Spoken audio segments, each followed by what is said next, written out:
आजपर्यंत मी या गोष्टीचा फार जास्त विचार नाही केला, परंतु बॅनर वगैरे फाडल्यामुळे मला असं पोलीस स्टेशनमध्ये काय सांगाल तुम्ही? आज हर्षल वाघ यांनी या ठिकाणी रिपोर्ट दिलेला आहे, कारवाई होणार का?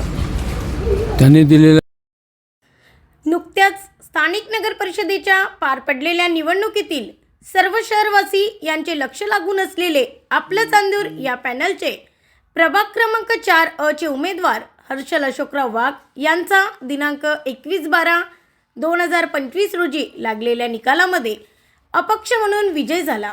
त्यांच्यासोबतच प्राध्यापक प्रियंकाताई विश्वकर्मा या नगराध्यक्ष म्हणून विजयी झाल्या।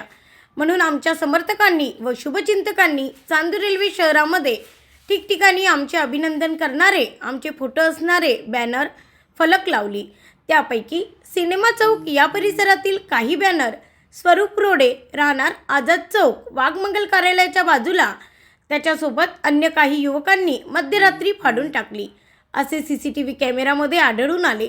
या सर्व प्रकारामध्ये झालेल्या निवडणुकीमध्ये पराभव पचवू न शकलेले, तसेच प्रचारादरम्यान मर्डर करून टाकू, मारून टाकू, कापून टाकू, गाडीने उडवून देऊ अशी भाषा वापरणारे, तसेच विजय मिरवणूक सुरू असताना शिवीगाळ, तू आपल्या चांदूर पॅनल यांच्याकडून का लढला, आता तुझी खरे नाही, तुझा तर जीव घेतो असे म्हणत विक्षिप्त हातवारे करणे, या सर्वांमागे आमचे विरोधकांचा डाव असण्याची दाट शक्यता आहे।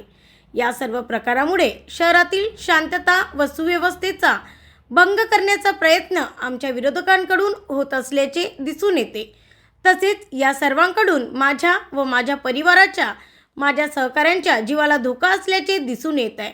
आमच्यासोबत येत्या काळात कुठलाही उच्चनीच प्रकार घडल्यास, अपघात, घातपात झाल्यास याची सर्वस्वी जबाबदारी माझे विरोधक स्वरूप रोडे यांची सर्वस्वी राहील।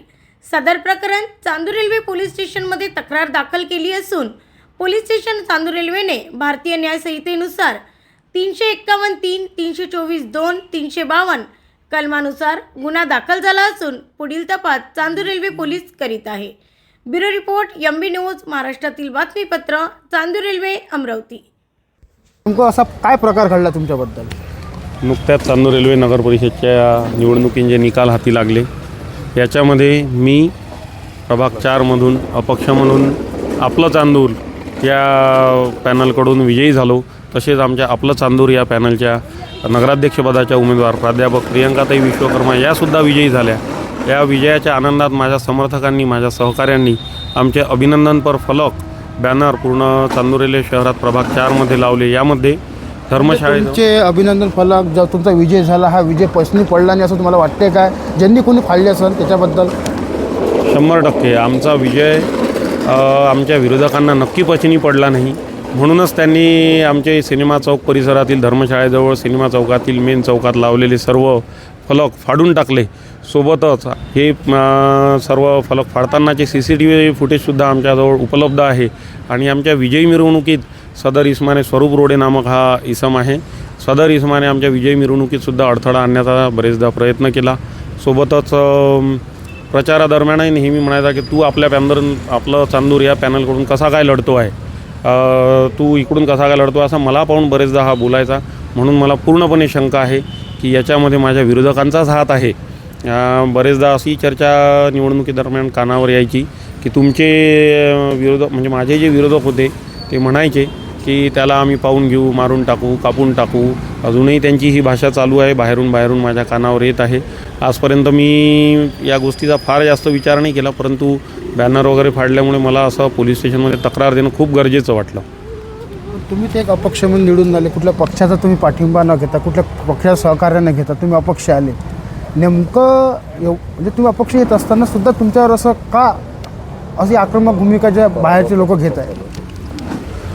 कदाचित विरोधकांना पराभव पचनी पडून नसून राहिला। मी अपक्ष जरी होतो तरी माझं समर्थन आपलं चांदूर या पॅनलला पूर्णपणे होतं।